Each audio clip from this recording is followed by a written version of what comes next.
성도 여러분, 안녕하십니까? 11월 12일 금요일 말씀대로 365 316일째 되는 날입니다. 오늘 말씀은 사도행전 23장부터 25장까지의 말씀입니다. 오늘 말씀 23장에서는 이제 예루살렘에서 체포된 바울이 공회에 서게 되는 이야기가 나옵니다. 여기서 공회란 산헤드린 공의회를 뜻합니다. 이 당시 유대인들은 로마의 지배를 받고 있던 그런 상황이었지요. 하지만 이 유대인 공동체 속에 그들을 대표하는 기관이 있었는데 그것이 바로 산헤드린 공의회였습니다. 산헤드린 공의회는 입법, 사법, 행정적인 이 모든 기능을 갖고 있었고 대제사장들, 서기관들, 바리새인 등으로 구성된 이 유대인 최고 자치 의결 기관이라고 생각을 하시면 되겠습니다. 사도 바울이 산헤드린 공의회에 선 이후에 자신을 죽이려고 하는 그 사람들을 피하여서 이제 24장에 가게 되면 벨릭스 총독 앞에 서게 됩니다. 그리고 25장으로 넘어가게 되면 벨릭스 총독을 뒤이어서 총독이 된 베스도 총독 앞에 서게 되는 이야기가 나옵니다. 이 베스도 총독은 유대인들의 환심을 사기 위하여서 사도 바울에게 제안을 하지요. 어떤 제안이냐 하면 네가 이제 예루살렘에서 재판을 받지 않겠느냐고 이런 제안을 하게 되는 것입니다. 그런데 사도 바울은 이런 베스도 총독의 제안을 거절하고 25장 11절에 나오는 것처럼 로마 황제 가이사에게 상소를 하게 됩니다.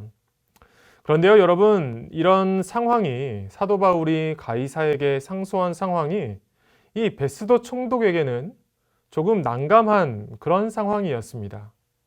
로마 시민인 바울이 가이사에게 상소를 하였는데 자신은 이제 성경 25장 26절에서 말씀하는 것과 같이 가이사에게 상소할 만한 그 자료, 이 말하자면 가이사 황제에게 올릴 그 보고 내용을 아직 확보하지 못했기 때문입니다.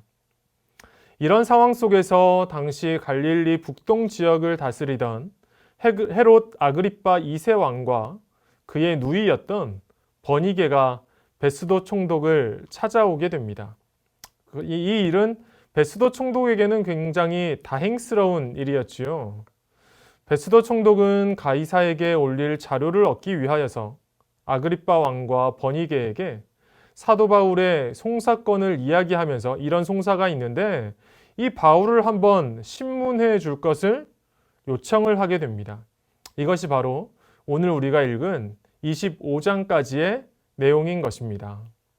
성도 여러분, 오늘 말씀에서 우리가 눈여겨 보아야 할 것은 지금 체포되어 있는 사도 바울의 그 길을 하나님께서 계속해서 인도해 가신다라는 것입니다. 체포된 사도 바울은 그 당시 영향력을 행사하던 산헤드린 공회, 그리고 권세에 있던 총독들, 그리고 왕 앞에 서게 되지만 그들이 사도 바울을 마음대로 하지 못하였습니다. 사도 바울을 죽이기로 작정한 그런 세력들이 있었지만 그들이 사도 바울을 해치지 못하였던 것입니다. 무엇인가요? 하나님의 손길이 사도 바울을 계속해서 보호하여 주시고 인도하여 주셨던 것이지요. 그리고 유대인들에게 체포된 그 상황을 통하여서 하나님께서는 사도 바울을 로마로 인도해 가십니다. 로마로 가는 사도 바울을 통하여서 예수 그리스도의 그 복음이 전 세계로 퍼져가도록 하나님께서는 지금 역사하고 계시는 것입니다. 오늘 사도행전 말씀을 보면서 사도 바울을 보호하시고 이끌어 가시는 그 하나님의 거룩한 손, 하나님의 인도하심을 보실 수 있게 되기를 바랍니다.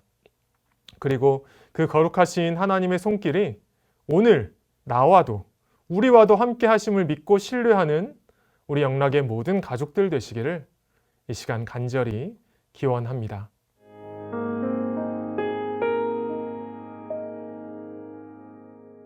(11월 12일) 금요일입니다.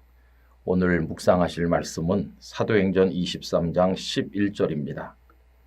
그날 밤에 주께서 바울 곁에 서서 이르시되 담대하라. 내가 예루살렘에서 나의 일을 증언한 것 같이 로마에서도 증언하여야 하리라 하시니라. 아멘. 바울 사도께서는 예루살렘에 오셔서 유대인 폭도들에게 붙들리셨습니다.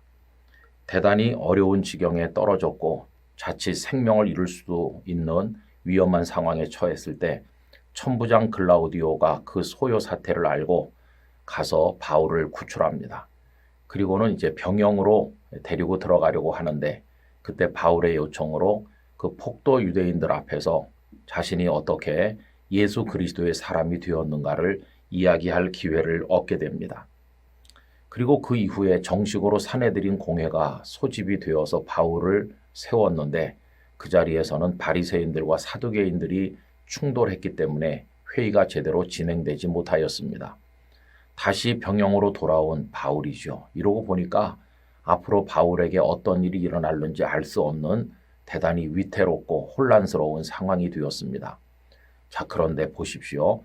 우리 주님은 위로하고 격려하시는 명수이십니다. 바로 그날 밤 바울의 마음이 착잡했을 그 밤에 주님께서 그에게 위로의 말씀, 격려의 말씀을 하셨는데 그것이 바로 오늘 본문이 되겠습니다. 다시 한번 읽어드리죠.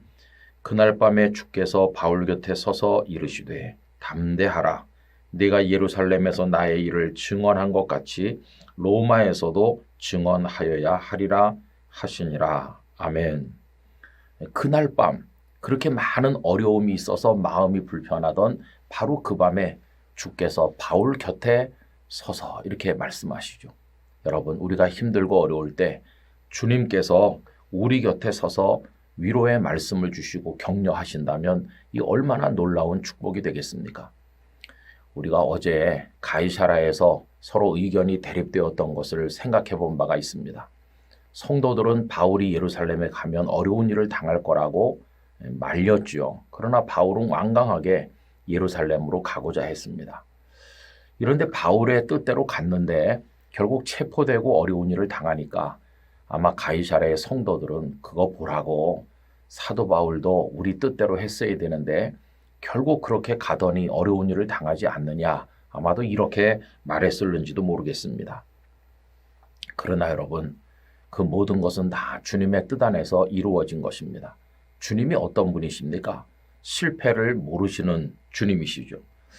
사실 생각을 해보면 그 다메섹으로 가다가 예수님을 만나서 변화된 이 엄청난 사건을 예루살렘에 있는 유대인들에게 한 번쯤은 말해야 되는 거 아니겠어요?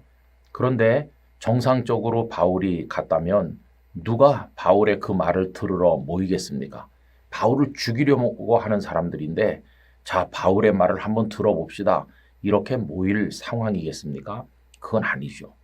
그런데 그 흥분한 폭도들, 그들 때문에 오히려 많은 사람들이 로마군 병영 앞에 모이게 되었고 바울은 그 천부장의 허락을 받아서 자신이 그리스도인이 된 과정을 자세하게 이야기할 기회를 얻게 된 것입니다. 그뿐이 아니죠. 벨릭스 총독 앞에서도 또 베스도 총독 앞에서도 나중엔 헤롯 아그리파 2세와 버니게 앞에서도 자신이 믿고 있는 예수님의 복음을 다 이야기할 기회를 얻었으니까 하나님께서는 바울을 그런 방식으로 오히려 예루살렘에서 당당하게 지체 높은 사람들 앞에 다 말할 기회를 가지도록 해주신 것이었습니다. 체포된 게 오히려 더 많은 높은 이들에게 바울이 말씀을 전할 기회가 되었다는 겁니다. 그런데 하나님의 계획은 거기서 끝난 게 아니죠. 격려하는 그 말씀 속에 뭐가 들어있나요? 예루살렘에서 증언한 것처럼 로마에서도 증언하여야 하리라 이렇게 말씀하십니다. 여러분, 평소에 바울은 우리가 로마서 15장에서 보는 것처럼 로마 교회에 가서 로마 교회 성도들에게 말씀 전하고 싶은 게 그의 소원이었어요. 근데 하나님께서는 내가 로마에 가서 증언하게 될 것이라고 그의 선교 계획이 다 하나님의 손 안에서 준비되고 있음을 말씀해 주시는 것입니다. 여러분, 하나님은 실수가 없으세요. 사도 바울이 체포된 어려운 일까지도 오히려 사용하셔서 축복의 기회가 열리도록 하신 것을 우리가 볼 수 있습니다. 여러분, 우리가 인생을 살면서 주님을 섬기는 과정에서 이해하기 어려운 혼란스러운 일을 만날 때도 있을 것입니다. 그러나 낭망치 맙시다. 그 속에 하나님의 뜻이 숨어 있음을 알고 우리는 순리대로 순종할 따름인 것입니다. 제가 젊은 나이에 부산에 담임 목사로 갔을 때 사실은 도대체 왜 내가 여기 와서 목회하나 이런 생각을 안 한 게 아니에요. 그런데 거기서도 깨닫고 보니까 하나님께서 다 뜻이 있어서 보내신 것이고 얼마나 기쁨의 목회를 할 수 있었는지 모릅니다. 하나님의 축복이죠. 지금 영락교회에 와 있지만 저도 인간적으로 이해하기 어려운 부분이 많이 있지만 여기도 또 하나님의 뜻이 있을 거라고 저는 믿어요. 그래서 하나님께 순종하는 마음으로 하루하루 사역을 감당할 뿐입니다.